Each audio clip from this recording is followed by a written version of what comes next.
Hi, everybody. It's Gene Simmons, and you're not, and you're listening to the Potter Than Hell podcast with Steve, BC, BB, and Dylan.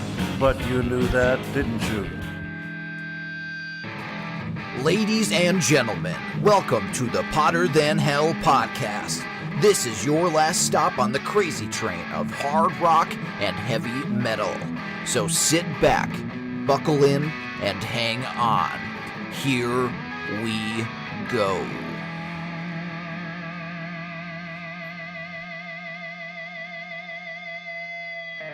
Hello, Potter Than Hellions. Welcome back to the Potter Than Hell podcast. This is Steve, your host. I'm joined as always by BC. And no BB again. We still have not gotten band back together since I was on vacation, you guys. I can't remember last time Crazy. I saw BB. It's crazy. I know. All right, who's our keyboard player today? Dylan. All right, and we have our awesome special guest from the West Coast, my birthday buddy. We have Heather Chakiris back with us this week. And Heather, how are you? Hello, I'm great. How are you guys doing? We are good. We finally, I think this is one of the few times in the last 3 months that we actually had a nice day and it's not storming out when we're recording. No cool rain, overcast, no snow. but I know, that's, hey, believe me, Sun good was out. temperature. Sun was out. Sun was out for a little bit today, but it was nice and warm though. So, Heather, what's up with you? How are you? I'm really, really good. I'm super good. Weather here, we've had an awful winter here, so, and by that I mean it's rained. It hasn't snowed. But we've just had rain since December, and but today is about 80 and sunny and gorgeous, so no complaints here. Excellent. All right, you guys, before we get into it here, I want to thank everybody out there for listening and sharing our episodes and talking about us online, interacting with us on Facebook, and I got to get a little bit more into Twitter. I'm kind of not doing good on there. I once in a while I'll throw something out there, but maybe BC, maybe you could do a little Twitter. Oof. There you go. You're asking for a lot. You're asking for a lot. That's the same syllable BC. That was a ringing Twitter. endorsement. Yeah.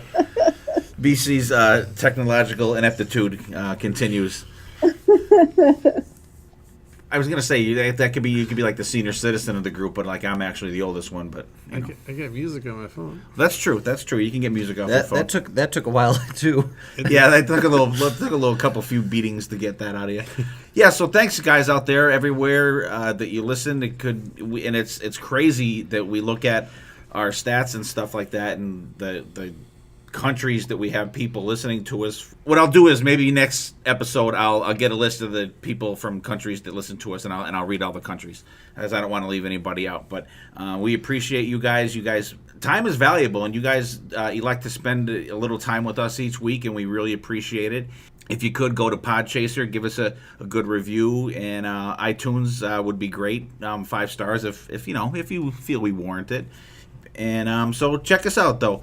We went to see Kiss last night, you guys. Yep. Me, BC, Dylan, and my wife. It was her birthday yesterday, which, and we were just talking with Heather about this, and nothing cool, because Heather and I are born on the same exact day, and nothing cool ever happens on our birthdays. Except the weather. Yeah, because it's in the winter. Very cold, cool weather. Yeah, and it just sucks. Nothing good happens on our birthday, but March is, you're right in the beginning of spring, so usually there's some kind of cool shit going on. Last night, Kiss happened to be playing in Philadelphia on her birthday. We are going to be doing a review episode that you guys will hear next week, and we'll have a couple of the guys that were on the Kiss bus with us, and we'll give you a cool review on that. And I hope you guys enjoyed the solo album episodes that Steven and Sonny did on our podcast that you guys hopefully have heard already.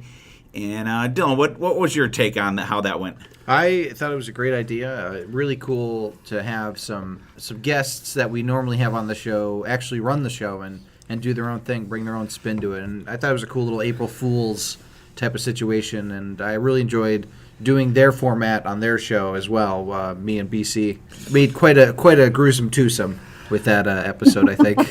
It was cool. BC, what did you think about the whole thing going on there? It was different. Like I said, when you first hear it, then once you get doing it, it really makes you look at. You shouldn't have been at all because you didn't have to do Peter Criss. God damn it! I was very thankful for that. Yeah, we got that. But I kind it was funny too because like I kind of skirted the rules a little bit where I used one of the Peter songs that I had to do as the intro to the episode, so I didn't really have to talk about it. So that was kind of a little thing I was able to do, which I don't know because we didn't hear how the reviews went from Steven, so I'll have to see if he even picked that up.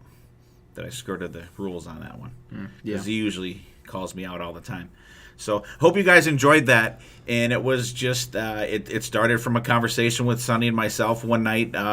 We were just kind of texting back and forth, and it grew from there. And it was fun to do. And I hope you listen to our episodes on the Grown Up Rock podcast. So if you have not, go over to their podcast and you can check out our version of the solo albums. And now we're talking about Kiss solo albums now. I don't know if I even made that clear, but it's pretty self-explanatory. Yeah. So if you haven't, go over to Grown Up Rock and listen to our episodes over there and check out some of their episodes if you haven't checked those guys out, because those guys have a great podcast over there too. And all right, so what are we listening to, everybody? Heather, our esteemed guest, what are you listening to these days? I'm sure it's something crazy.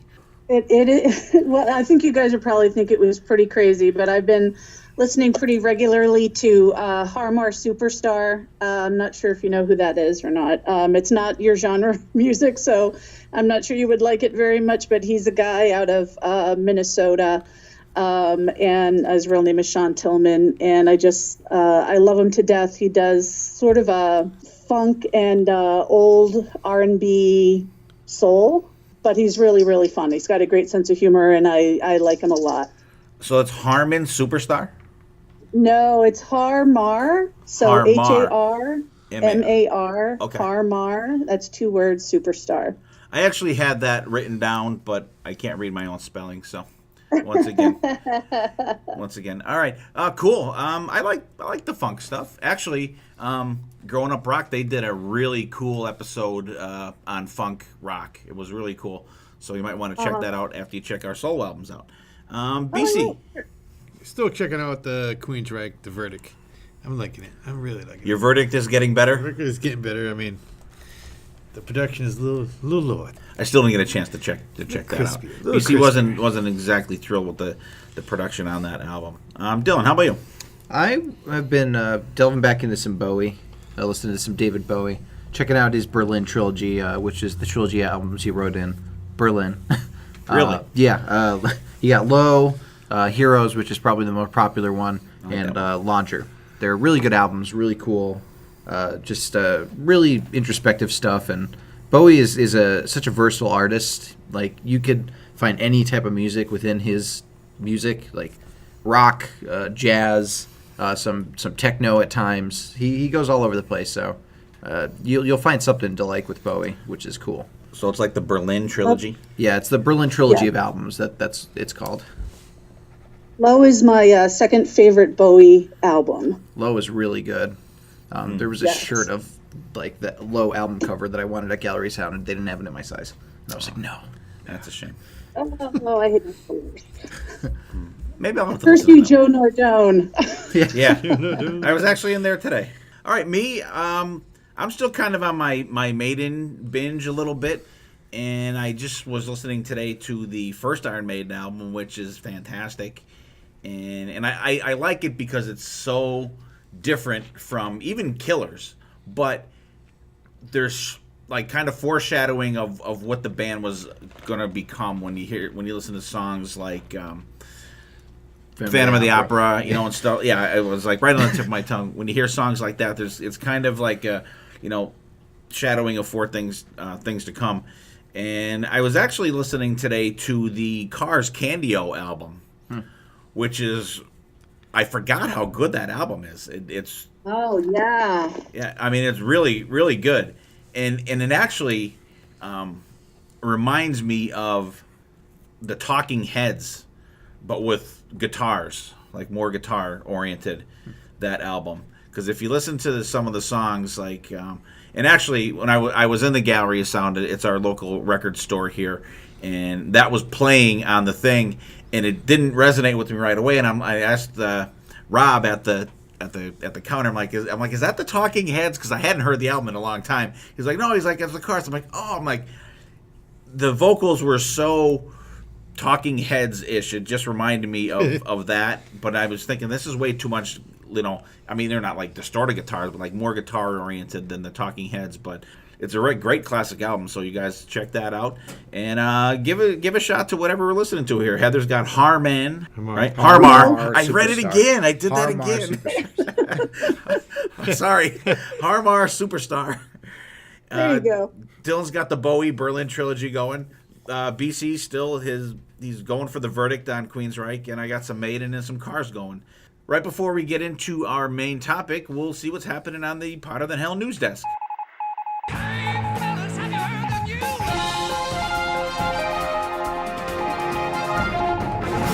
All right, people, this week from the Potter Than Hell news desk. How's that, Dylan? But that's fine. Was that okay? Yeah. Okay. I just wondered. Def Leppard finally got inducted into the Rock and Roll Hall of Fame. Finally, someone that deserving, in my opinion, got in there. They were inducted by Brian May. And Brian May actually said that he was hoping and he really thought that he should be the guy to induct them because he was such good friends with them. Yeah, they usually get the either super fans of the band or good friends of the band.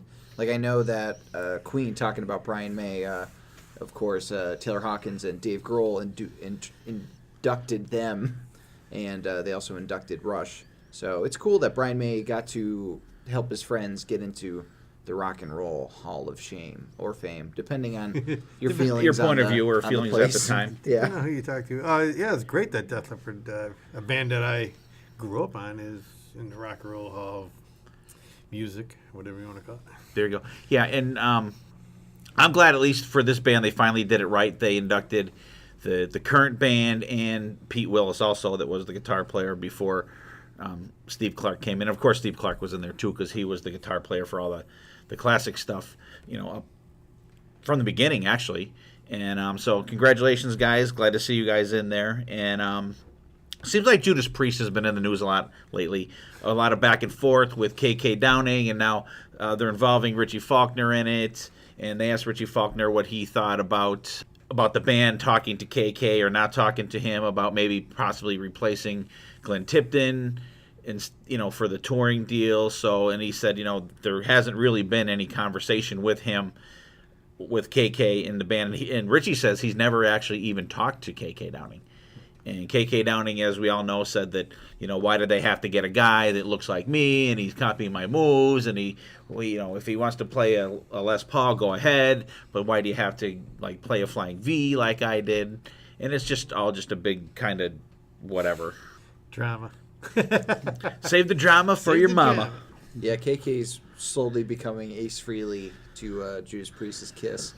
I understand what he's saying. Like, he doesn't want to, have his reputation, legacy stepped on by another member. But, band members come and go. It's not like every single person that replaces you is trying to become the new KK Downing. Richie Faulkner, I think, has developed his own identity on stage at this point, and I don't really see KK when I see Richie on stage. No, I don't either. And I've seen Priest many times with KK Downing. I've seen him, I don't know, probably 4 or 5 times now with Richie Faulkner, which is seems kind of crazy. And but I sorry KK, but I don't miss you in the band. I would prefer if Glenn Tipton was in good shape. It would be cool to see Priest in an Iron Maiden type situation with Glenn Tipton, Richie Faulkner, and KK Downing. Imagine that they'd have the Three Amigos Priest style. Yeah, It sounds like he wants to get back in, I think. it does, and I believe that he was kind of set back that when Glenn was not allowed to, or not allowed to, but not able to play live on the tour, that they didn't ask him to come back. That's how I felt. But, who knows. And plus, one more little side note, they're going to be doing a fall leg of the Firepower tour with Uriah Heep, which, I don't know. They kind of don't thrill me. But they're going to be doing at least 8 to 10 different songs from what they've been doing on the last 2 legs of the tour. Oh, that's cool. And they switched it up between those 2 legs as well. They did. So we got to see basically 2 different shows, which is really awesome that they're changing it up like that, because you see bands with their caliber of clout they tend to just do one thing and stay, that path the entire time. But it's cool that they're switching it up, that they're keeping it fresh for people in case you're seeing them like a second time or a third time. All right, cool. That's it on the Priest front for now. And one more quick thing here. Ron Keel's got a new album out. It's called Fight Like a Band. And he is doing what they're calling a Keel Fest, I guess. It's going to be, let me see, when is it? It's going to be in Ohio on May 10th. Guys from Keel, right? Yeah, well, it's going to be Keel. the Ron Keel Band, and then the classic lineup of Keel is going to play. And then there's going to be a Steeler type reunion, with, obviously minus Yngwie, but it's going to be Mitch Perry, who was friggin' excellent. Who was Lita Ford's guitar player for a long time, and he was in a ton of bands. So it's going to be cool. So see Ron Keel out there and enjoy. Check his new album out. BC, you listened to it, didn't you? I just started listening to a few songs. Not bad. Dylan, you haven't listened to it, have I you? have not listened to it, Okay. no. All right. It's great, you guys. So check it out. Look for Priest on their tour in this fall, United States. I don't think they're really playing anywhere really close to us, so we'll have to see where they're playing. I mean, it would definitely be interesting to see them do 8 to 10 different songs in their set list, because maybe we'll get a little like Riding on the Wind or like Beyond the Realms of Death, and maybe some cool shit like that. So look for them there. And once again, Def Leppard, congratulations on your induction into the Rock and Roll Hall of Fame. And we'll get right back into the show.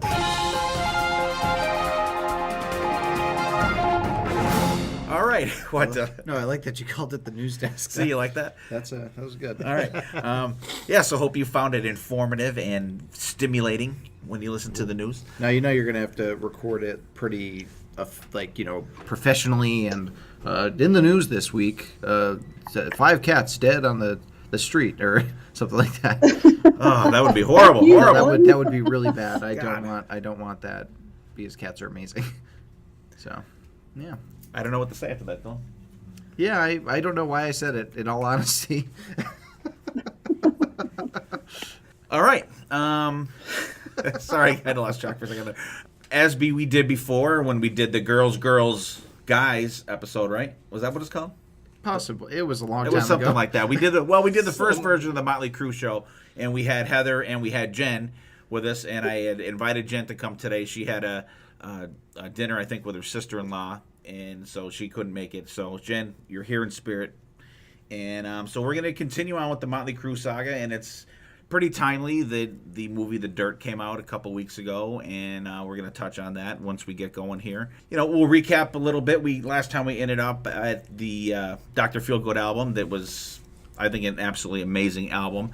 After that, they had problems, and this is one of the stories where it depends on who you want to believe. Vince said he quit, and then Nicky said he was fired, and I think it was like a, screw you, fuck you kind of thing, and it was kind of mutual, and Vince was out. They're looking for a new guy, and they were auditioning guys, and a guy named John Corabi comes in, who was in a band called Angora and a band called The Scream, which there's only one album out by The Scream, and it's self-titled, absolutely amazing album. Heather, are you familiar with that? Let It Scream, right? Huh? It's called Let It Scream. Isn't it? I thought it was Let It Scream. I'm going to have to look that up. Well, I'll look. Okay. Heather, are you familiar with that album? I am not. The first that I heard of Corabi was when the Crüe record came out back in '94. I hadn't heard of him before that. Oh, okay. And I stand corrected. Yes, Dylan, it is called Let It Scream. So, Heather, if you get a chance, check that out. It is a really, really good album. And I will. So he came in after that, and that was an album that when it came out, like no one knew who these guys were, but that was an album that kind of circulated in our kind of circles of, hey, listen, dude, check this band out, and it had pretty good traction in our area with guys that I knew that were, rocker kind of guys that listen to this kind of music. Because BC and I, we rocked to The Scream freaking ton of times, So, Heather, that's your homework. You need to check out the Scream album. Let It Scream. Yes, sir. I will. So I like John Corabi, so I'll definitely check it out. What, BC? No, I guess. Oh, BC looked like you had a thought there. No, I guess. Okay. The Scream, Let It Scream. I never picked up that. Yeah, it is weird that the title is very small on the cover. Like, it literally is almost microscopic. Right, that's why I was like, I don't. I was Well, so I don't know. But there's some excellent songs on there. Scott Travis, that was in Judas Priest, plays drums on that album. Oh, really? Yeah. Yeah. That's cool. And he co-wrote the last song, which is called "I Don't Care," which in my opinion is like the best song on that album. It just totally rocks. It's a really good Fall Out Yeah. Boy song. Out of format, Dylan. All right, so John Corabi, he figured they called him back for a second audition, and then he figured it was going to be okay. Thanks for coming in. See ya. Don't let the door hit you where the good Lord split you. And so he said, well, let's write some tunes. So they wrote a song called "Hammered" the very first day that they were writing stuff down, which is one of the best songs on the album. And Heather, what's your take on the self-titled Motley Crue album from 1994, produced by Bob Rock? Oh, this is one of my favorite Crüe records. I went into it not expecting to like it at all because they had a different singer, and for me, Vince, even though I've always been kind of, meh on Vince as a human being, I am a purist when it comes to Motley Crue, and I didn't think that, hearing somebody else's voice, I would like it very much.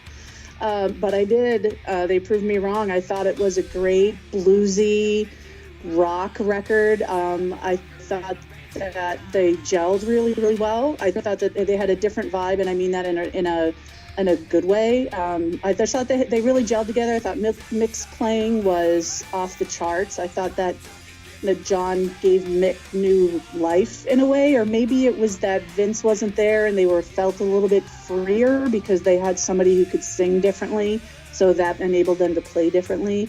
I'm not sure, but boy, I really I love the record.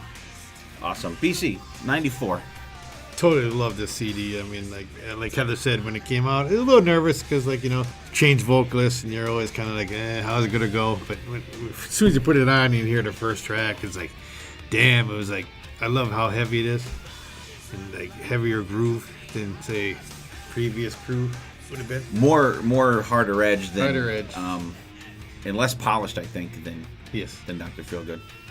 Yeah, I always find it interesting when bands go with a lead singer that has a very different sound from the singer that they're known for. Because you think that they would have went with this siren wail like Vince has, but John's voice is a little more down to earth. It's a little more grittier, a little more earthier, I'll say.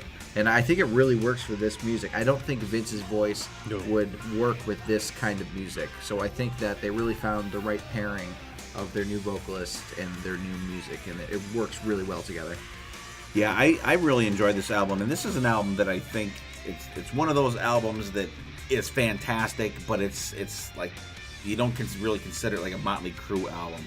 You don't have you don't have Vince, and this is much heavier than all the stuff that they put out, and the drums on this album sound just absolutely phenomenal. And this is a longer album, too, for Motley Crue. This is just a little bit over an hour. And before that, the longest album was probably, I think it was 45 minutes, Dr. Feelgood was. So it's 15 minutes longer than Dr. Feelgood, but it's got a good vibe to it. There's some really good songs on there. I absolutely love Smoke the Sky. I think that song just totally fucking rocks. There's one That's song... my favorite song off the album, too. Oh, Steve. really? Yeah, that song just rips, doesn't it? And the song Hypnotize It was a B-side, and that's written by Brent Fitz, who is the current drummer in Slash's band, Bruce Kulick from Kiss, as we know, James Hunting, John Corabi, and Bob Marlette.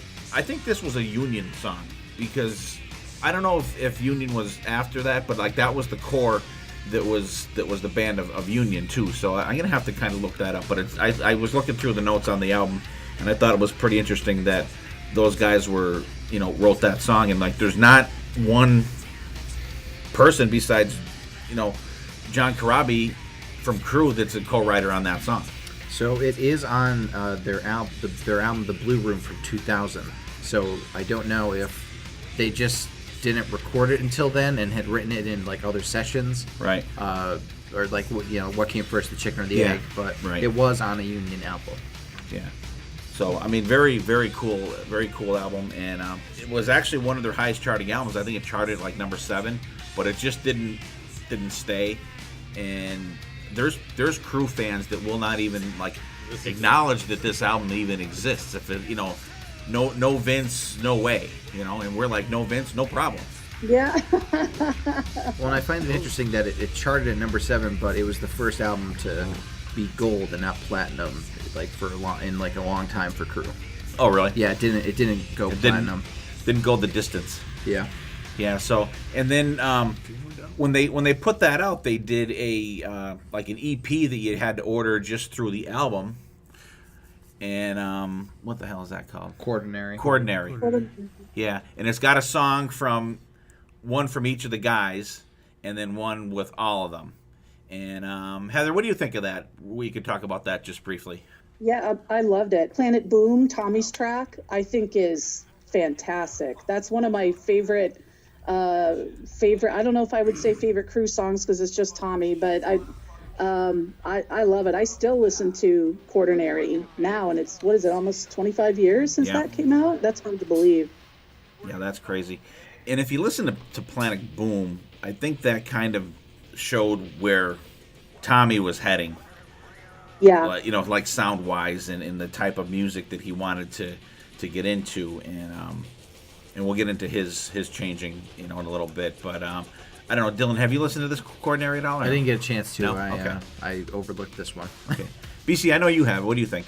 Oh, this is, when it came out, like I said, it continued what's the word I'm looking for? The road that they were all going in. Like Tommy definitely was. This is the beginning of Methods of Mayhem. Mayhem. And I like Mick Mars' song. I thought it was pretty good. My least favorite. I'm trying to think. It's good. I enjoy it. I don't listen to it a whole lot. I remember when it first came out, I had it. I don't know what the hell happened to my copy of it though. But I think it's just a kind of a cool thing where they put something out where each guy had his own thing, and then they did a band song, which was cool. And I want to say that John Crabbe played rhythm guitar on this album too, which that Crüe never had that before. Any guitars that were played were all Mick Mars, and they, I'm sure they were all layered and stuff like that. But and it does have a different feel in that respect. That it's kind of chunked up a little more, and it's got a little more like oomph to it, I think. So, all right. I have a question for you guys. Am I remembering correctly that John Corabi and Mick Mars either went on to do something together, or are they doing something right now together? Or is that just wishful thinking on my part? Yeah. John Corabi did. Mick Mars was working on a solo album a couple years ago, and John Corabi was singing some of the songs on there. Two or three, because there were a couple that I don't think the whole songs were released, but I think there were like kind of snippets of them, and they were good. They were really good. So I don't know whatever happened to them, because they just came out and they said that whatever Mick Mars worked on before now, he scrapped. So. Interesting. Yeah, I had a recollection that they had continued to work together, but I just couldn't pull it from my memory about what that was. Yeah, they did do that, and it was they were cool. They sounded cool. They're real good. And I believe he's still supposed to be doing even the newer stuff. Right. Yeah. So it's interesting because Mick Mars, I think he's really the hidden talent in the band. I think he's just so. Oh, absolutely. They wouldn't have been anything without Mick Mars. That's my opinion. Yeah, I think he's the glue in that band. I think I don't. He's not. All you hear is Vince, Tommy, Nicky. Well, really Nicky, Vince, Tommy, because you really hear from Tommy Lee a whole lot anymore, except when his son's beating the shit out of him. Yeah. But like Mick Mars is he's the unsung guy there. He's kind of under the radar, which I think makes him even better. It's interesting for the lead guitar player to be the one member that is underappreciated as compared to the rest of the band, because usually the lead guitar player is the forefront of the band. Like you look at Guns N' Roses, you think Slash. You look at AC/DC, you think Angus Young. But when you look at Motley Crue, Mick Mars might necessarily not be the first person you think of, especially to a lay person on the street. Right. Absolutely. And he was just so, I think, quiet compared to the rest of the other three. He was quiet and just. Well, I'm sure a lot of that low was key, just did his thing. I'm sure a lot of that was he probably is constantly in pain from that condition he suffers from. So I'm sure. Plus he's a lot older than he is. He was. Yeah, he is. They were. He wasn't, didn't feel like he had to be quite as much of a show off as some of the other ones felt in their youth. Right. There was one quote I think he said that I spent 34 years watching these three assholes grow up or something. Yeah. Yeah, he's probably still waiting, I'm sure. Yeah. So, it didn't really work out with Corabi vibe-wise, I guess. And John Corabi, even to this day, says that, Vince is the voice of Crüe. And I guess at some point they had negotiations going. And for some reason, I think John Corabi heard about it on TV or from a friend or something that Vince was back in the band. So, he figured, well, I must be out. So, and they jumped back into the studio and they put out the Generation Swine album, which came out in June of 1997. Heather, what's your thoughts on this album? And this album is produced by Scott Humphrey, Nikki Sixx, and Tommy Lee. What's your thoughts on Generation Swine? My least favorite. This is my least favorite Crüe record, and I say that without until this morning, without ever even knowing that they released New Tattoo. So it's even better than an album, or it's worse than an album that I didn't even hear until this morning. But I really did not like Generation Swine, and it was the first time that I remember saying to myself that I wanted Nikki Sixx to start doing heroin again. Absolutely. Dylan. So the thing about Generation Swine, I think the songs work well together in terms of like an album. I don't think it's a good album, but I think the songs all deserve to be grouped together, I'll say. So just one big pile of shit instead of shit all over the place. The one, like if I'm saying good things about the album, they all feel like they're from the same album, but that album is not a good album. It's absolutely the worst Crüe album in my mind. We actually we picked 2 songs from this album for our worst of the best songs from a band. We picked Flush, that was your pick, BC, and you and BB mentioned Brandon. But honestly, I think the worst Crüe song of all time is on this album, but it's the song Glitter, which was co-written by Bryan Adams.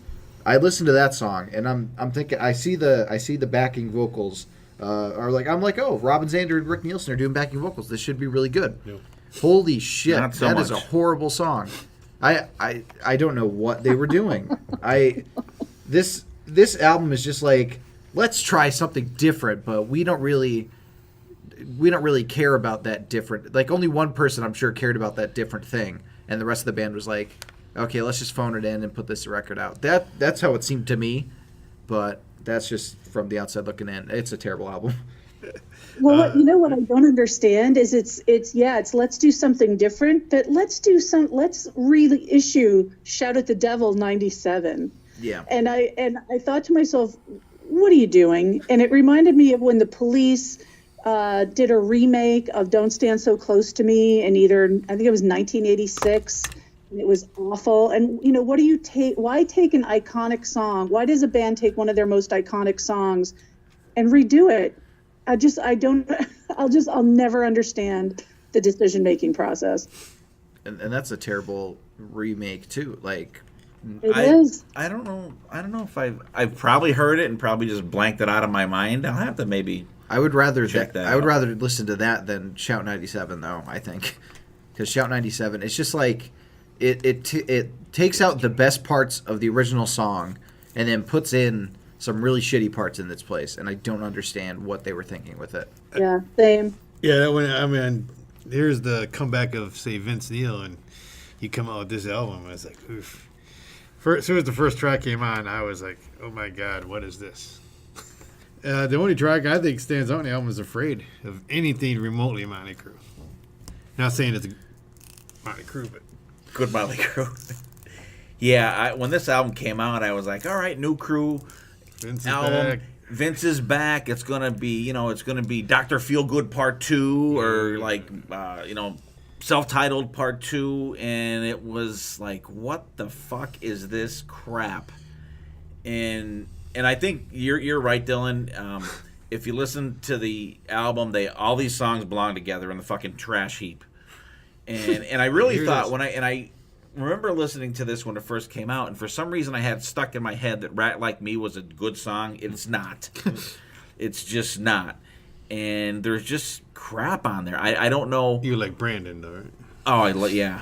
I like Brandon, my nephew. Stick to the But the drums. song, no, it's terrible. Stick to the drums. Yes, but there's no redeeming qualities on this song, especially when you get your original singer back and you're all gung ho. So, and this just says to me that all right, we got Vince back. Let's just go through the motions here, and it just feels like there was very little effort put in this album. It's just sucks. And am I remembering correctly that Vince's solo album came out before Generation Swine? I believe it did. You guys Yeah. remember? This came out, what, 97? Yeah, he came out in 95? Yeah, I think it was. I want to say 95. I want to say his album came out, then his daughter died, and then this album came out. I think it was a sandwich like that. And I'll tell you what, Yeah. that Vince solo, I'm glad you brought that up, Heather, because that Vince solo album is kick-ass. Well, that's why I brought it up, because I was thinking to myself, my God, and I was very surprised. I went into it feeling really skeptical, and I thought, holy crap, this is a great album. And then when I knew he was going back with the Crüe, I thought, so they had the 94 record. So Motley Crue had the 94 record without Vince. Vince had that fantastic solo album. This Crüe album is going to be fantastic. And it's like, what the fuck is this? When I started listening to it, Yeah, the Vince album came out in 93, Exposed. And Steve Stevens is the guitar player on that. And Robbie Crane was the bass player on that. And for as much as you hate Generation Swine, you will love Exposed. The solos on it are kick-ass. It is just a great hard rock album. Kick-ass. I can only believe that it's the influence of Steve Stevens, Oh, yeah. because I can't believe that Vince could achieve the vibe of that record on his own. That has the touch of Steve Stevens all over it, and I love him. Yeah, absolutely. He was kick-ass. And the guy, it's Vince Neil, Steve Stevens, Vic Fox on drums, Robbie Crane on bass, and a guy Dave Marshall appears on the album, but he's not credited. No, he's credited. Oh, but he's he doesn't credited appear. but does not appear. Oh, okay. And Robbie Crane is credited but does not appear. But it's just a fantastic album, and you're right, Heather. Vince Neil could not pull this off himself. And going back to the Generation Swine, I think a lot of people say that the self-titled album is like such a big departure from Crüe, and it doesn't really sound like a Crüe album. I don't think Generation Swine sounds like a Crüe album in my opinion. No. Like I think that's more of a departure than the 94 album. Right. They went even further away from the Crüe sound when they put that out. I don't necessarily think there's anything wrong with that if it's a good result. It's good. Yeah. Yeah, terrible result.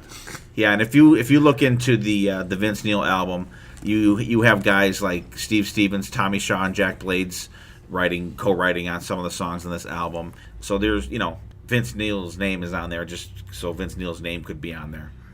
He might have put a ooh or an ah on the vocals or something like that. But these other guys are writing these songs because it's a kick-ass album. Because Vince isn't really credited. He doesn't really write songs, does he? Like I don't. in Crüe, he barely has a credit. I don't think so. It's mostly Nikki Sixx. And He's handed the lyrics, Yeah. and it's like, okay, sing it. Yeah. There you go. All right, so Generations, because even their popularity concert-wise went down. They were playing theaters, and I remember they played here in Wilkes-Barre for that tour. I didn't go to it, and some of these shows, I guess, just ended up like fucking riots. Like they just let the crowd come on the stage and fucking go crazy, and it's just like you're paying to go to a riot, and it was just like some of the things I've seen from that are just crazy. But I mean, they went from an arena band, in like 5 or 6 years, they went from an arena band to a glorified theater band, and they couldn't, they. And it truly was a theater of pain. Yeah, absolutely. They had come full circle. Yeah, definitely. So Vince is back in the band. So I want to say this is probably maybe where Tommy Lee is kind of like getting fed up with this shit, and wants to go his own way, doing his own thing, because he had that hit song Brandon on the last album. He got like Peter Criss when he had Beth out, so he had this great ballad, and he wanted to, thought he was like the best guy in the band and everything. So 3 years later, boom, they threw out New Tattoo. Tommy's gone from the band, and they bring in Randy Castillo, who is he drummed for Lita Ford and Ozzy. Fantastic drummer. Dylan, take us into New Tattoo. Okay, so New Tattoo was an album that I had never really checked out. I had heard some songs on it. I think Hell in High Heels was the one that I remember hearing the most. This is, after having listened to it for this episode, this is one of my favorite Crüe albums. This album kicks ass. I don't feel the absence of Tommy Lee. No. Actually, Tommy Lee's kind of a shitty person, so I'm happy that I was able to listen to this without feeling as shitty as I do when Tommy Lee's in the forefront. But honestly, I think the worst song on this album, and it's not really a bad song, it's just like less than the other ones, is the title track. The rest of the songs kick ass. They have that awesome cover of the Tube song, White Punks on Dope, and really fun little song. That's how you do a joke-ish song. Not like that one shitty song from that one album that you picked for your birthday, Wasted in America. That one song that we thought was a joke, but it wasn't. Don't Fuck With Me? Yeah, Don't Fuck With Me? Yeah. Horrible song. But White Punks on Dope is really good. I really like this album a lot. It is a solid album, and absolutely a return to form for the band. Yeah. So Heather, this album was not on your radar. No, I'm very embarrassed to say. I had absolutely no idea this even existed. And for some reason this morning I was preparing to talk to you guys, and I thought, let me just make sure that I'm not missing anything. And I said, what is this New Tattoo? And I looked at it and I thought, I had absolutely no idea that this album even existed. So I listened to it, and I streamed it, and I liked it, and I want to go back and listen to it again. I've only listened to it once through, but I loved Hell on High Heels. I thought it was a great opening track, and the other one, was it Punched in the Teeth by Love or something like that? Yep. Yes. But I want to go back and listen to it again. But I thought, wow, shame on me. I had no idea that this album even came out. Oh, I agree. When this first came out, I was like, of course, a little nervous going into it after the last album. But as soon as you put this on, it's like, damn, here is the Crüe back. I think we saw them. We saw them on that tour, yeah. And I think Randy Castillo got ill. And then Samantha Maloney came in and played drums, and everybody's like, oh, Crüe's got a girl drummer, blah, blah, blah. She rocked when we saw him live. Like you said, Tommy Who. Yeah. That was the big thing when this album came out, Tommy Who. And then even live, Tommy Who. Right. Yeah. Well, there's not a bad song on this album. New Tattoo is pretty much the slowest one. Maybe Hollywood in and They'll Catch Me, but the rest of them, I love every one of them. Just, to me, the sound, the production, I love the drums. It's Crüe. To me, this is the first Crüe album in a long time. the Crüe is back on this one. That was when we got this album. We were both like, holy shit, thank God. Like, it sounds great. And you were absolutely right. It was Tommy Who. We couldn't give two shits if he was in the band or not, because the drumming is great. Because we've been familiar with Randy Castillo for years. And it was very sad when he got ill and Samantha Maloney had to come in. And she kicked ass. We saw them live. It was supposed to be Anthrax, Megadeth, and Motley Crue. But I'm not sure what took place. Anthrax either left the tour or got thrown off the tour, and so Crüe played more songs, and Megadeth said, no, you contracted us to play 40 minutes or whatever, and that's what we're playing. We're not doing any extra songs. And they were told, you can play extra songs. They wouldn't do it. But Crüe played, I think, 3 or 4 more songs than they had previously in their other sets, and we got to see that. I would have rather, I would like to see Anthrax, but And I think that was John Bush era too, BC. I want to say it was. Dylan will have to check that out. But just a fantastic album. Like Heather, Hell on High Heels, Treat Me Like a Dog. New Tattoo, I think, has a low part in the album. The only rockin' song that really doesn't resonate with me is Drag Strip Superstar. I don't really care for that song too much. But like She Needs Rock and Roll, Punching the Teeth by Love, First Band on the Moon, and like Porno Stars. Fucking excellent. You know, it's back to Crüe, and like the Porno Star song that kind of gets me back in the vibe of like 10 Seconds to Love from Shout at the Devil, you know, or Sticky Sweet from Dr. Feelgood. So it was the Crüe was back. Got to see them live for this tour, and Samantha Maloney absolutely ripped it up on drums live, and I was so glad to see the Crüe back in good form. Yeah, it would have been John Bush era for Anthrax. And Samantha Maloney from the band Hole. Hole. And who's the lead singer of Hole, Dad? That Kurt Cobain's wife, the Courtney Love. Trashy, whatever. her name is. Okay. Hole's a good band, so... I didn't say the band is bad. Great band. I didn't say the band is bad. She's just... No, Courtney Love is a bit crazy, but She's I mean... unique. She's awesome in the band, so... Yeah. And We're talking about Motley Crue. I'm not sure if we should be criticizing Courtney Love for being crazy, considering the band we're talking about that's right now. true. Good That's point. a very Good point. valid point. Very good point. That's a very valid point. Definitely a good point.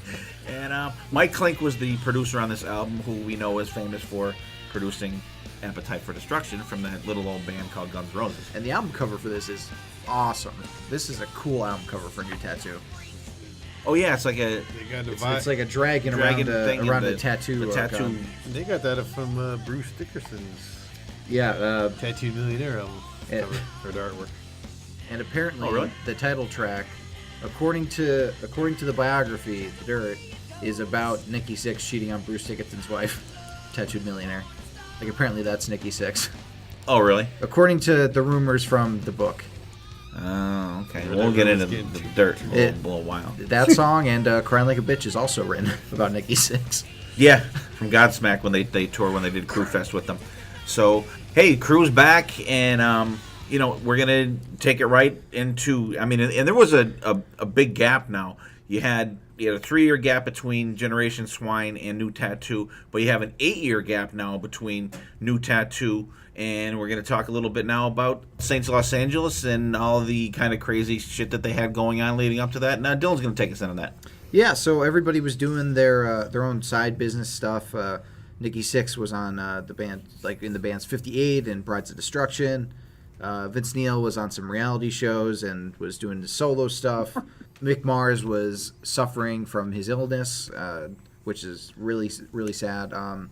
The ankylosing spondylitis. Really butchered that, but Say that 3 times.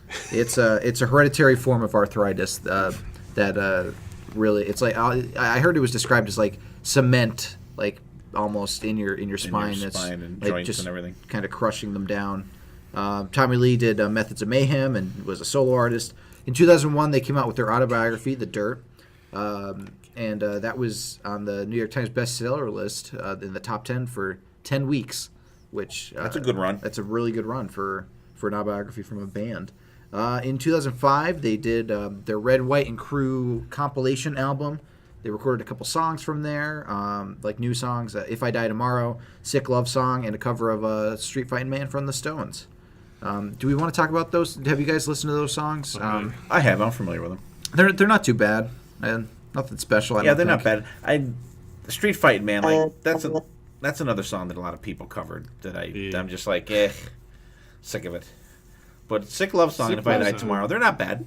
Sick Love Song is good at that. I Die Tomorrow is not bad, but they're not doing good with cover songs, I don't think. No, they're not. What do you think, Heather? Hard pass for me. Okay. Hard pass. Yes. Yeah. I don't know. I just wasn't I'd lost faith, frankly, in them at that point. I just wasn't, which is why, and I know we'll get to this, which is why I was so excited when Saints of Los Angeles came out. Fair enough. All right. Speaking of, go ahead, Dylan. Well, and then they did their Root of All Evil tour with Aerosmith in 2006, And they did their Carnival of Sins tour that ultimately led into 2008 with Saints of Los Angeles. Yeah. And speaking of the Carnival of Sins tour, really quick, if I don't know, I know BC and I went to that have you seen them like any in the intervening time there at all, Heather? No, the last time I saw them was on the Girls, Girls, Girls tour, but I've watched the Carnival tour on Access TV. Will play it every once in a while, and I watch it every time it comes on. I watch it over and over. Yeah, it's good because they had that tour. They played in Wilkes-Barre, and BC and I were at that show, and I think that stage production that they put on should have absolutely been what Kiss should have done when they put out the Psycho Circus album. That would have been absolutely perfect for that. Can't be talking about Kiss stealing from Motley Crue now. I know. Again. Yeah, I was just going to mention that. Yeah. But I mean, can't like go if down you that look road. at that, it would have been just oh my god, the shit they could have did with that. But they don't want to copy again. All right. Saints of Los Angeles. I love this album. I think it's fantastic from start to finish. I really enjoy this album. And it was 8 years between that and New Tattoo. We just talked about all the tours and everything like that. It's a loosely autobiographical album. And like BC mentioned, or one of you guys mentioned before too, all the writing credits on there. You have DJ Aspa and Marty Fredrickson on all of them. James Michael as well. And James Michael. But great album. I think that it's a great progression, I think, from New Tattoo. And I think these albums kind of sound like they're like closer together in time than they actually were. And I think it's great. Some of the songs on there that really I love. What's It Gonna Take? Down at the Whiskey is great. Just Another Psycho is fucking excellent. Chicks Equal Trouble, just a great song. And you could, like, when you hear songs like Down at the Whiskey and you listen to it and you're like, you could actually kind of picture what's going on there in your mind when you're listening to these songs. And I think I don't know how much traction this album got. I mean, I loved it. I thought it was great, but I think it wasn't as popular as I think it really should have been, because it's just a fantastic album. Heather. Oh, when I heard this, I thought all is forgiven. All is forgiven. I just thought this was fantastic, from the short bit that opens it, LAMF, and loved Face Down in the Dirt, Down at the Whiskey. Title track is fantastic. The Animal in Me. I just thought it was great. I thought it was a little bit of a return to form without being redundant. I just thought that I'm not sure what it was about it, whether they were working with new songwriting partners or what it was, but it just felt like they had a different energy, and that they were, just jiving, and they just had a new vibe about them, and I really liked it a lot. Yeah, I agree. I mean, this came out, like I said, we open up the album with some spoken word from Vince. But Face Down in the Dirt, and the title track, I mean, I like every single song off this except for maybe The Animal in Me. Yeah, the one that's circled. That was just, I think it was just kind of drags. Other than that, this is, to me, a great sounding Crüe album. Yeah, I'm really happy that this is, as of right now, and I'm sure will probably continue to be, their last full original material album, because this is a really good way to go out. They're going out swinging, as one of the songs say. It is really interesting because you could tell that Nikki Sixx brought in his 6 a.m. partners after they did the Heroin Diary soundtrack, because they're all on. They have writing credits on every single song, and you could hear that influence a little bit in there. Like, I can almost picture James Michael singing some of these songs, and it fits really well. But honestly, there isn't a bad track on here. They're all really different, really cool. And actually, White Trash Circus is where I originated the phrase, like, a circus riff. Like, the riff in that song is what I call a circus riff, and like how it sounds, like the like, and I love that kind of riff. Which song? White Trash Circus. Okay. That's where I come up with that, like, in my head came up with the phrase White Trash Circus, because I mean, this was around the time I was starting to get my musical roots dug in, and this album came out right at the perfect time for me because this was honestly the first album and technically the last album that I remember Motley Crue putting out. And I shortly saw them after in one of the Crüe fests, and also with Kiss. But it's an amazing album front to back. Honestly, there's not a bad track on there. Yeah, and when they had that, they come out with the Crüe Fest, and I think that they started that in like 2009, and we went to both, didn't we? The one you didn't go to, BC, you were gone away or something, because it was me and my brother and I didn't go to the first Girth one. and I went to BB. the second one. That was a crazy night. Not for me though. I'll leave that one right where it's laying right there. But and it was great too. And the Crüe Fests were great. Nicky Sixx was doing double duty. He was playing at 6 a.m. on Crüe Fest, and then there'd be a couple bands, and then he'd come on with Crüe. And they, let's talk about Crüe live a little bit here too. They've always been a really good band live. I was just gonna say, I don't remember ever seeing Crüe where they weren't Where you left the show going, saying, eh. "Oh God, man, give it up."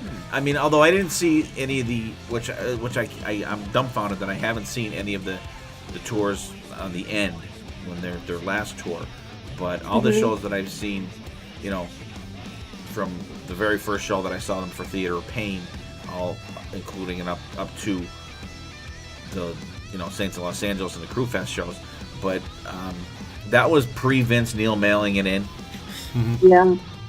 But just like phenomenal. Now it's Vince will sing a couple lines and hold the mic out to the crowd to sing the rest of it. But, Exactly. yeah. Every fifth word. Yes. Yeah. So, Gotta but take a deep breath. we go to see Vince Neil because the band he has now is just absolutely phenomenal. But like always a great live band. And back in between New Tattoo and Generation Swine, they released Live Entertainment or Death album, double live Crüe album, which they recorded throughout a couple different tours and put together. And it's a really, really good live album if you guys are looking for a good feeling live Motley Crue album. And there's a lot more variety of songs on there than you get on the CD of the end. So if you want to go back and check that out, give it a shot. And we saw Crüe when they toured with Kiss. Yep. And that was a great show. That was and called The Tour. The Tour, yeah. And the thing my main thing about that when Crüe came on, when they played The Tour, there was no like build up. There was no like starting music. There was nothing, because I was standing there talking with my friend with Rob. And it was like, boom, they just came right on the stage. It was like the lights didn't dim or nothing. It was like a big explosion, and they started to fucking play. It scared the shit out of me. And but it was a really cool way, and I've never seen another band do that before or after come on stage like that. They didn't even dim the lights. It was just bam, and they started to play. That was not for the tour. That was for... Oh, was it? That was for a summer tour. And actually, now that I'm thinking about it, I that the didn't one see where- them. I didn't see them at Crüe Fest. I saw them for the summer tour. I think they were with Def Leppard, maybe. Oh, maybe that was the one. That because they started with Wildside, that one, and Okay. that's where it started with the Boom. Okay. What time did they So come I out saw there? them. I saw them that, and then Saints of Los Angeles was the tour with Kiss. So that. Oh, okay. And that one starts like moody. So. Okay. That starts with them on the. It seems like they're in a room. The stage made it appear like they were in a room, like just for the first song, and it kind of opened up. Oh yeah. It was like a little box or something. Oh they my were God! playing I in. just yes. Okay. Right? Thank you. Okay. Yeah. Okay. Okay. You Yeah, I guys look remember at me, this make now. me feel like I'm. I remember No, this making now. you're absolutely right. Yeah, they were like in a little box, and then like it And then just it like it started falling down Yeah. as the song went on, and Yeah. Okay. Yeah, I think that was. I think wow. that was BC for, actually remembers something that we forgot. I think that was shit. I think that was for the tour. You dug that nugget out. Yeah, so I didn't see them at Crüe Fest. I saw them for the summer tour, and then I Okay, saw no, them. I didn't think you went to Crüe Fest because you would have remembered that. Yeah, that night. because Godsmack played the second Crüe Fest, and I've never seen Godsmack. Oh, Godsmack. I worked the Crüe Fest for that Yeah, because I was backstage. maybe that's why It was you weren't involved in backstage 'cause in it the was, shenanigans that night. It was like Godsmack, Theory Dead Man. Theory of Dead Man, I believe, is one of them. So I was out on the Charm City side, Devils. and there was another guy backstage working the backstage area. And he goes, Johnny Poole. You want to switch out with me? Cool. It's boring back here. I'm like, yeah, okay. I'll go back behind the gates or whatever. There it is, Sully from Godsmack, Nicky Sixx, Motley Crue, and the vocalist from Theory of a Dead Man just hanging out right there. I'm like, the guy that was back there, he did listen to this type of music, so I was like, yeah, this is great. So you made out good on that one. Yeah. So I mean, Is that a montage? Yeah, it was that Yep. montage. Yeah. yeah. They've played this area quite a bit. Yeah. Since they had been out. Do you guys remember? I want to say it was they did it on the Girls tour and Theater of Pain. Before they came on, this crazy like burlesque type song used to come on. It was like Girls, Crüe Girls. Slut. It was called, I think, Girls, or Girls, something Girls. like that. I want to say girls. It was one of them I tours. remember that. Do you remember that? I don't Girls, remember Girls. what the song was called, but I remember the Yeah, song. because I want to say it's called Crüe. I think it's called Crüe Crüe Slut. Slut. But like they've never ever that song's never been released on anything. No. And I always thought it was weird because I mean they they'll slap their name on fucking any song that they they did Street Fighting Man that sucked but like that song never surfaced, which I don't know why, because it was pretty funny. I They mean, play, maybe with the Polka Dot Nouns. Yeah. That came off for Girls. That came on. yeah, I remember Was that. it that show? Yep. Yeah, so I'm not imagining things. So so a little Nope. little sideline there. So that was cool. So in the end, they're done. They wrote a contract that they're not gonna tour again. They won't Yeah. tour. They won't tour again. So even if 'cause they people are breach like, it, they're gonna now- sue themselves. Because people now are like, oh, they're going to come back. They're going to come out with another album. They're going to tour. And They can put another album out. They can they'll say play a nothing couple about- festivals here and there. That doesn't make it a tour. They could do a residency at Las Vegas again. It's not a tour. Yeah. It's not a tour. I can't see Mick going for like a tour. No. I don't think he. No, could, I don't think I don't he, think he he could could physically do it. Yeah. Probably. Yeah. And I mean, Vince phones it in his solo shows. What do you think he's going to do with Motley Crue? You know? Right. Yeah. Yeah, and they've already done a residency in Las Vegas, which is cool. And the Joint is a really small venue for like major bands to play like that. Maybe and actually, Aerosmith has one coming up too. Right? Maybe to do like Cruise. Yeah, Motley Crue. Motley Crue. Motley Crue. Motley Crue. That is too good of a name to not do. I know. Just do it once so you can use the name. That, Can you that, imagine being trapped on the ocean sea with Vince Neil? I don't want to be trapped on a boat with Vince Neil. No thanks. yeah, that's You'd never be able to get in the buffet. That was mean. I'm sorry. buffet closed for Vince Neil. And I shouldn't be talking either. But I just had to throw that out there. No, Yeah, knowing how they are with marketing, I mean, they're pretty savvy. Well, not all of them, but I think like Nicky's a pretty savvy business guy. And I really am kind of surprised that they didn't capitalize on the release of The Dirt with not necessarily a tour, but, some big hyped something. show or something to capitalize on it. I was surprised by that. So it leaves me a little skeptical about, are they really not going to do something that ties into that? I mean, I know they did the Like a Virgin cover and, Ugh. but I was a little bit surprised that they didn't jump all over that. Yeah, definitely. I don't think they'll do the Motley Crue because then maybe Gene Simmons will say, like, now you're copying off of us. Yeah, exactly. Yeah. Yeah. I mean, even if they did a big show at the Whiskey and charged an obscene amount of money for it, as a tie into the premiere of that movie, I'm just surprised there wasn't a little bit more from the band, at least unless they really just cannot stand each other at this point, Right. which is entirely possible. But the way they're talking now, like when they got together to do those songs for The Dirt, the new ones, they were getting along great. They said, Yeah. I'm sure it's probably so. small slices of time. yeah, I mean, they're not living with each other. Well, I just found Well, and they also maybe weren't in the studio at the Yeah, I was same going to say, time, because too. anymore you don't even need to be in the same country to record an album together. That is true. Yeah.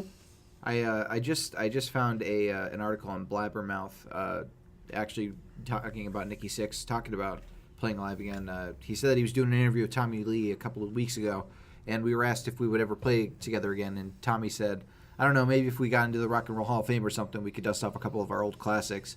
But apparently, the Rock and Roll Hall of Fame told Nikki Sixx that they're never going to be inducted because of how they acted, which is interesting, but because I feel like there are bands that are in the Rock and Roll Hall of Fame currently that have also done stuff to this caliber. Absolutely. Yeah. So I It's just don't that know. Motley Yeah. Crue was blatant about it. Yeah. Yeah, that's a ridiculous statement. Like for Keith them. Moon. Keith Moon did a lot of crazy shit. Yeah, listen. You got the stories from Led From Zeppelin Led and everything. Zeppelin, yeah. So Yeah, that's pretty stupid. Well, and who knows if Nicky knows what he's talking about. Yeah, that's probably Nicky trying to drum up, get that's what he did instead of them doing a show. Nicky bringing out his inner I mean, gene. he seems to be in Synergy. Blabbermouth an awful lot. Every time I see a Blabbermouth article, it's something about Nicky, weighing in on some topic, some topic or another. Just to keep his name in the news, that's all. There's no Yeah, such thing it's as bad either him publicity, or I it's guess. What is it? Corey Taylor, the guy from that guy from Slipknot. Yeah, Yeah. Corey Taylor. It's either Six or Corey Taylor. It's like, oh my God, who cares? Shut the fuck up. Oh. Yeah. All right, so seeing that we're talking about a little bit, the movie The Dirt, I assume we've all seen it here. Heather, you have, I'm sure, right? Sure did, yeah. Okay, give us your take on it. Oh, guys, I hated it. Did you really? I hated it so much. The book is one of my favorite books, one of my favorite rock biographies, autobiographies. I thought the book was absolutely fantastic. I had such high hopes for this movie, and I thought they just turned it into a joke. And I know that the band leaves itself open to be played like a group of clowns, but the book had meat to it, and the book had substance, and it was funny, and it, of course it was outrageous, but this was so, I don't know, simplistic, and I hated it. I couldn't believe what they did with it. I was so disappointed in it. And Steve, I know you liked it, so no offense, but man, I hated it. No problem. Well, why don't you talk about it? All right. I enjoyed it. I really just take it for what it is, and people are going insane about it online. It's this isn't right and that isn't right. You know what? It's not a documentary, and and even a lot of and Heather, you could probably agree with me on this. A lot of the shit that was in The Dirt, the book, was fiction also. You mean like embellishment fiction? Yeah. Oh yeah, what's the word I'm looking for? Like big talk. Yeah. And a lot of yeah, exaggerations and everything like that. And I had a good time watching it. I thought it was funny, and it was sad. The one of the main things that gets me is when they showed Nicky as a young lad with his mom and all that shit, and bringing home all the different guys and shit like that. That anger that kid had didn't carry over into the movie, like when he was an adult. He's Mr. Man. He was Mr. Nice Guy and voice of reason. And Right, and that's not what it was. Some bullshit. Yeah, and I felt that they portrayed the kid as. I'm thinking this is you're gonna see that anger manifest when he's an adult in Motley Crue. You don't see that at all. I agree. And I think totally that was kind of my main, thumbs down part of the movie. But I liked the live stuff that they showed, and like when they were in the studio and shit like that, and when they were like when Mick Mars came for the audition and stuff like that. I thought it was cool, and I just take it for what it is. It's not a biography. It's not a documentary. It's just a movie that they made, and I take it for that. And as far as the soundtrack goes, Like a Virgin is absolutely fucking terrible. But It's so bad. Yeah. But I don't mind. I kind of like the other three songs. I think they're not bad. They're not up there in anyone's top 10 or anything like that, or even top 20. But I don't think they're terrible songs. And like I said, I just take it for what it is, and just the anger of the boy. It would have been so much more interesting if it manifested itself to Nicky as an adult in this movie. I thought they made Razzle out to be just a clown, and I didn't like that, and I didn't like the way they handled that accident. I guess what it comes down to for me is that all four of them really had sometimes very compelling stories in their lives, like Nikki's childhood and everything that happened with Vince and his daughter and Razzle and Mick and his illness. And I felt like it was rushed. Like I felt like the writers who were adapting the book said, okay, we have to touch on Nikki's childhood and we have to touch on Vince's accident and Vince's daughter and Mick's illness. Like we have to make sure we hit all of these things, but they didn't spend enough time any real on time on it. Yeah, I think it would have been much better if it was a series. Yeah. Yeah. Say like a 10-part series or something like that, where you could, spend more time and develop the guys, so you're not just throwing something out there and then you don't hear about it again for the rest of the movie. Yeah, I agree, Steve. That I think that would have been much better for me, because I mean they really do have pretty compelling stories in many cases. Right. That just kind of got glossed over, and I think that's really what bothered me about it. I think if it had been a series, I probably would have liked it a lot. Yeah, definitely. BC, thoughts? I liked it. I liked it overall. Like I said, like Heather said, the book was so much more in depth. But this is supposedly based off the book. I think it would have been better as a series, like you said. It seemed like they just Too rushed. Way too rushed. Yeah, they just put parts together real quick to go through all these years. If it was a series, it would have been you delve into a little bit more and have so much more substance. But overall, I mean, it's a movie. It's meant to be fun, you know what I mean? And I agree with the soundtrack. I like the 3 songs, and they always have to mention dirt in every single one of them. Yeah. And then, except for like a Virgin, which I don't know what they were thinking when they Yeah, I'm not wanted sure to do what that. the But thought process there was on an that interview with Nikki and Tommy, and they were like, thought it was the greatest thing since sliced bread and canned beer, which I don't understand. That doesn't surprise you, though, does it? No, but No. I was like, have you guys really? Who am I, though, right? Yeah. Yeah, what do we know? But overall, I mean, it was fun. I liked the actors. I thought the actors were pretty good. I was very interested that when I heard that Machine Gun Kelly, who's a rapper, was going to be in this movie playing Tommy Lee. And I thought he did a pretty good job. Oh, he's a rapper? Yeah, he's a rapper. I knew he was like someone that people knew, but I didn't know what And what his claim to fame was. He appears on the song "The Dirt" on the soundtrack. But the thing that bugged me the most about the movie was how much it hit you over the head with certain things. Like the car ride with Vince and Razzle. He's like, "You're gonna die if you don't do." And I'm like, "Are you fucking kidding me? Like, could you be a little more subtle, dude? Like, you gotta pick between these two. It's life or death, man." And I'm like, Jesus Christ! Like, we know the car crash is coming. Like, stop beating it over the head with us. And then like the one quote that I can't remember off the top of my head right now, but it's when Nikki is talking about like how he fell in love with heroin. He's like, "Yeah, I found the love of my life, my true love or whatever." Yeah, and she's, and I'm like, gee, this is the most. And I'm thinking it's that hot naked chick that's walking Well, towards them. that's what they're trying to. And I'm like, this is like the most like overly written, the drab. Like it's. I'm like, God, this is horrible. But I thought that the actor that played Ozzy sounded exactly like Ozzy, so I liked that. Overall, I thought the guy that played David Lee Roth was like spot on too. Yeah, he looked like a young Dave, and he was just kind of like the guy smashes the mirror on his head. He's like, fuck it, like whatever.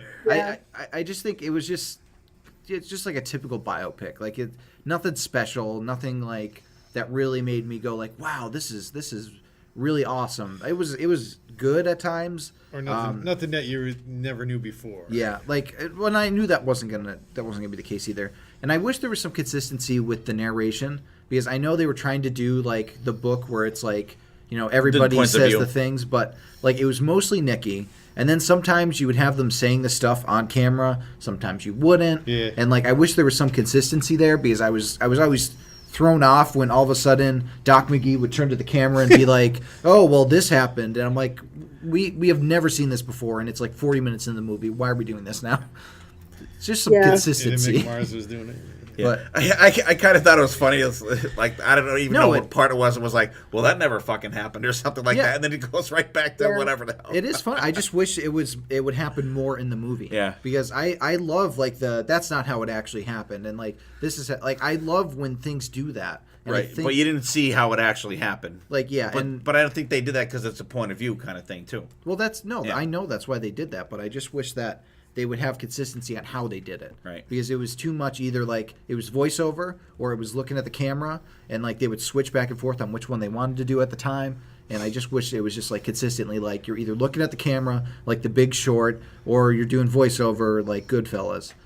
I just wish it was one or the other. I agree with you, Dylan. I completely agree with what you're saying. I thought it was kind of sloppy. Yeah. In a way, and you know so this is gonna sound, I don't know how it'll sound, but one of the things that bothered me about the actor that played the casting of the actor who played Vince was I thought, okay, so when they first saw Vince at that backyard party, which cracked me up, by the way, when he was singing Billy Squire, cracked me up.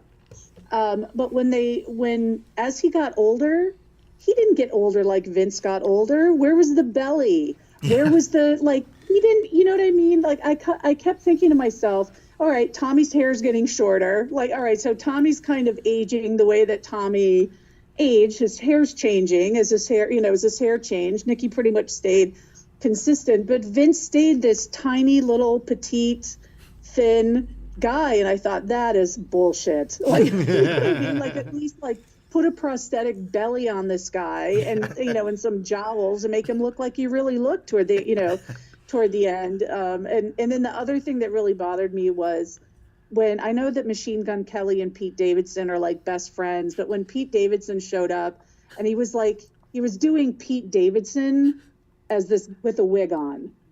And I just thought, I don't know. I was just like, is Pete Davidson appearing because he's best friends with Machine Gun Kelly and Machine Gun Kelly, did him a solid and got him a part in this, or like, I don't know. That bothered me too. Who's Pete Davidson? He was Tom Zezel. He's one of the SNL. He's an actor on Saturday Night Live right now. Okay. I know the character you mean, but I didn't know that was his name. I'm the same, Heather. I literally only saw Pete Davidson. I'm like, oh, Pete Davidson is in this movie right now. He looks sad. Wearing a wig. I did think it was kind of playing a doofus like Pete Davidson plays every single time he plays any character. Yeah. I did think it was kind of funny when they when he first met them, and they said never trust a guy that'll turn down a blowjob. Another thing that bugged me about the movie was the times where it would do like the quick fade to blacks like out of nowhere. Like they did it, I think, during the car crash, and they did it during the death of Skylar. And it was just weird that all of a sudden we were getting these like weird like 5 second scene, then it fades to black. It's like the beginning of the beginning of an episode of 6 Feet Under. Yeah, like, and I thought at first they were doing it like Vince is going in and out of consciousness because that would make sense. But no, they weren't doing that. They were just doing it because it's like this is a dramatic moment, so we need to fade to black. But wait, we haven't finished the scene, so we'll come back to it. Okay, fade to black again. So. Just like technical things that were kind of pissing me off. And one thing I want to point out too is, and they brought it out in the movie too, that Motley Crue was and is one of the few bands out there that own the rights to their music. Mm-hmm. And they apparently they got it from pretty much badgering the shit out of the record company, and they said, "All right." And the guy's like, what the fuck? The Beatles don't even own their own music. And then Nicky's like, well, they fucking should. And I just thought that was an interesting thing too. I mean, I knew it, but I'm glad that they kind of brought that out in the movie too. Yeah, and they used a lot of shorthand to reference some things that happened in the band's life, like Tommy punching his one girlfriend, which you're supposed to be uncomfortable with that scene, but like they make Tommy out to be this super awesome guy the entire rest of the movie and before that. Yeah. And like I just felt very uncomfortable. You get one bad moment and then it goes right back to Mr. Nice Guy. Even though like I thought too when the part that he was married to Heather Locklear, and at first I had to look up in the IMDb because I was like, did they cast Ava Sambora to play her mom? Because the actress that played Heather kind of actually looked like a young Heather Locklear, and she Ava looks like her mom. Especially when they got married. She really looked like Heather when they got married. Really good. And but the part where the movie's portrayal of the demise of their marriage was Tommy not being able to get her on the phone. Yeah.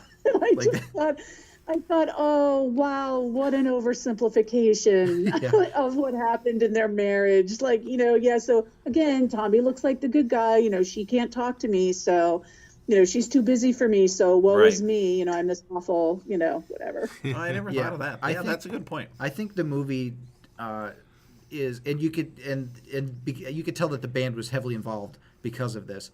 The movie makes them look like decent people that just like have a couple screw ups, even though like they've done some really shitty things, and they'd kind of just gloss over them real quick, and it's like, oh, it was just a mistake. She pushed him a couple times, so he was, and I'm like, ugh, I feel very uncomfortable about that.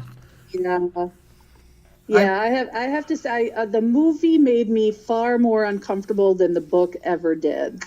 Yeah, that's the only thing I can say is I just thought this is, I don't know what this is, but I don't like it, and the book is so much better. And I know it's not a documentary, but I still think they could have done better by that book, because it's such a classic rock and roll book. It's just one of the greatest books. And I think the book even holds them a little more accountable than the movie does. Like, Vince only spent 19 days in jail for like basically killing another person and badly injuring two others. Yeah, I find that crazy. And like the book, criminal.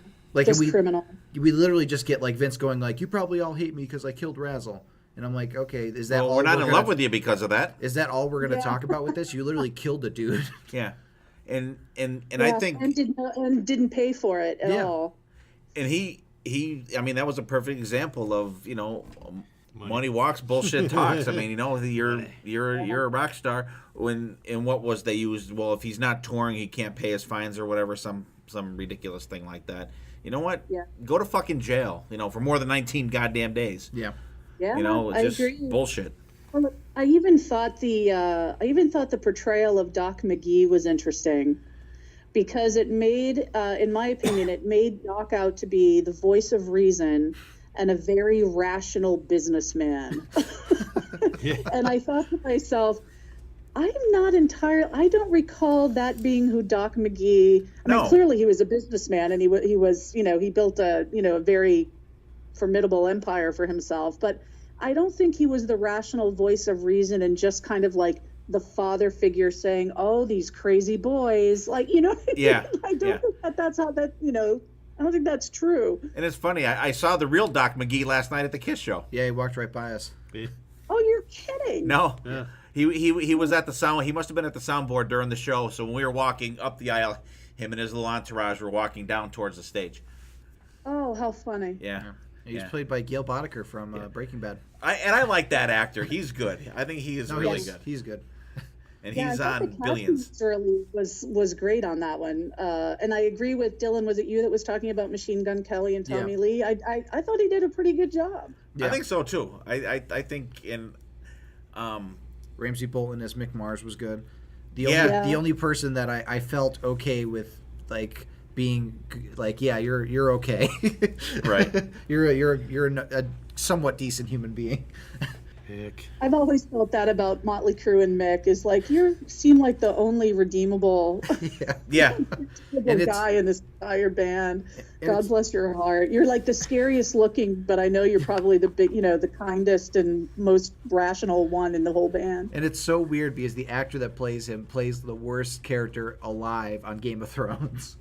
Oh, really? Yeah, he's a sadistic person on Game of Thrones, and it's so weird seeing him in like the decent member of Motley Crue. Yeah, the most decent guy in the band. Yeah. So, all right, well, cool guys. Want to talk about the soundtrack? Oh yeah. Okay, I'm sorry. Go ahead.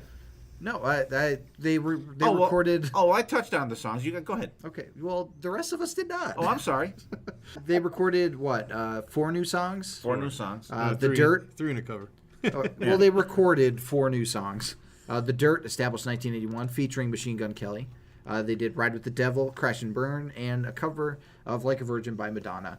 I find it interesting that the 3 songs that weren't the cover all had the dirt in the lyrics. They were all pretty decent songs. I thought that the best one was The Dirt. I really liked that one. It felt like a Motley Crue song. The worst one is obviously Like a Virgin.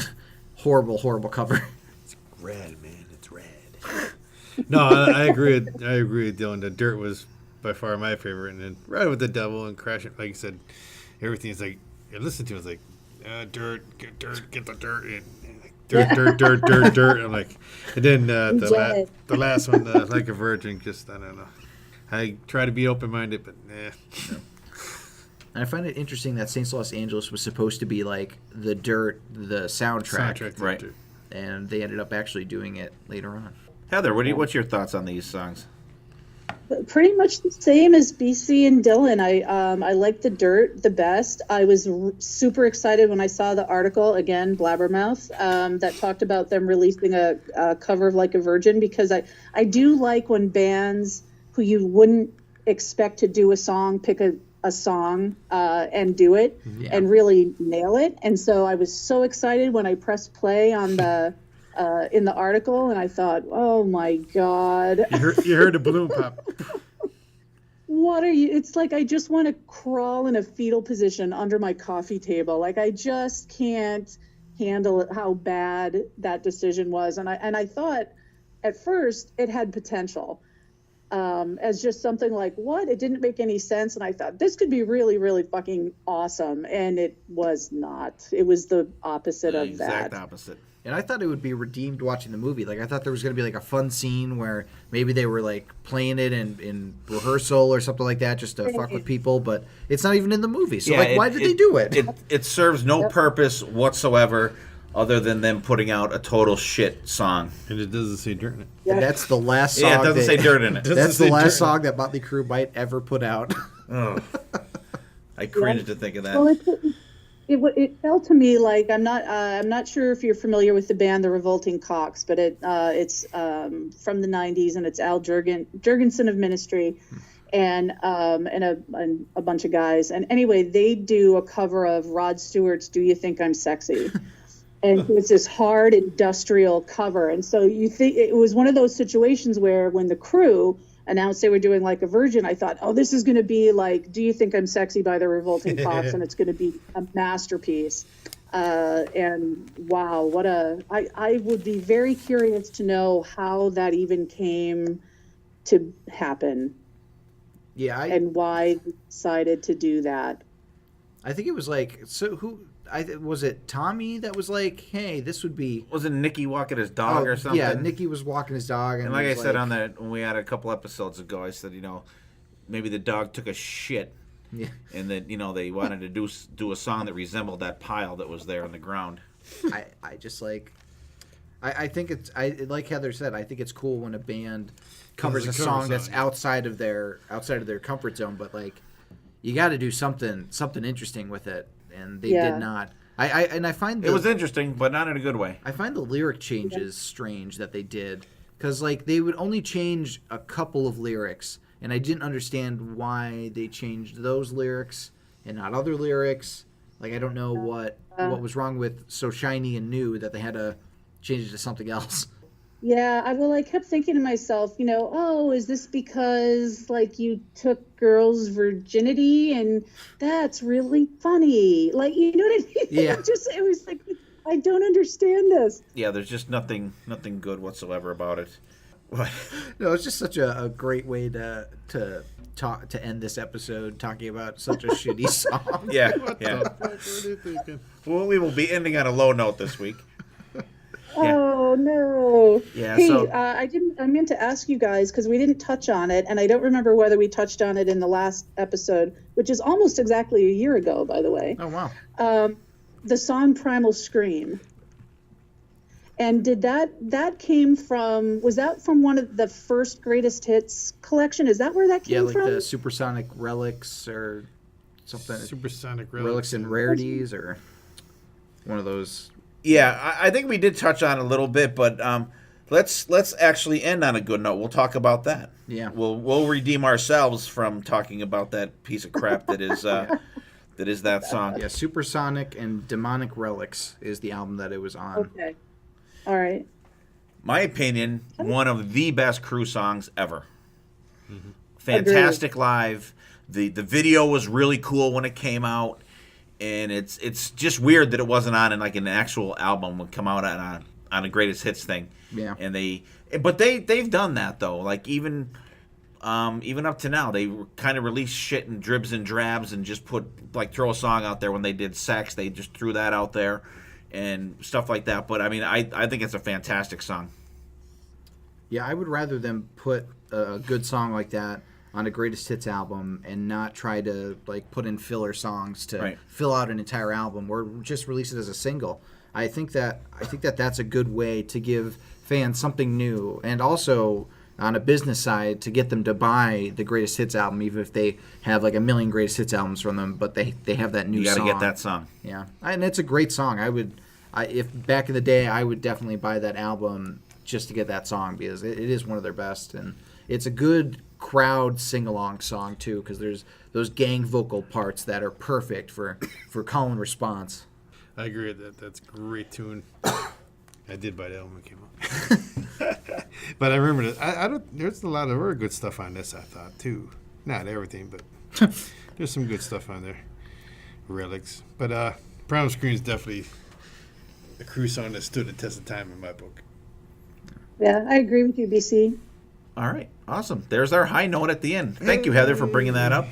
And You're welcome. yeah, you guys, let us know out there what you guys think. What's your thoughts on the movie The Dirt, and what do you guys think about Generation Swine versus New Tattoo? Are you like Heather, that you weren't even aware that New Tattoo was an actual Motley Crue album? And if you were not, give it a listen and let us know what you think. And we love the Crüe. You know they're going to be doing something. You know, they're not totally done. They're not, you know, you're going to be hearing from them again, I'm sure. And you'll see them play. Maybe they'll like play like Donington or something like that. But they're definitely going to be out there. And even if they're not, we have however many years of kick-ass music, and it's excellent. We'll go around here. We'll give a little final thoughts, and we'll wrap it up. BC. Another cool episode. I mean, I like hearing everybody's opinions, and especially the opinions about The Dirt. There, I like that everybody said it should have been a series. Hint, hint, Netflix. Yeah. All right, Heather. Oh, thank you for inviting me back. I had a great time. I can talk about Motley Crue forever. I agree. Should have been the Dirt should have been a series, and I hope you guys have me back again sometime. Yeah. Thanks for coming on, Heather. You're a trove of information, and you obviously know so much about this music and care so much about it, even though you didn't know New Tattoo was a Motley Crue album. I'm horrified. You're never gonna live that down. I know. But talk about Crüe. They're a great band, shitty human beings, but a great band, and they have a lot of awesome material out, even past the albums that everybody knows them from, like Dr. Feelgood and Girls, Girls, Girls, like, and Shout at the Devil. All these albums that we talked about, besides Generation Swine, which is trash, are great albums. The self-titled, the New Tattoo, and Saints of Los Angeles are all really solid, amazing Crüe albums. So if you haven't listened to them, please check them out, because they're Crüe at some of their best work, honestly. Absolutely, and I want to thank Heather again for coming on here with us. It's like Dylan said, it's always a pleasure having you on here, and it's great to get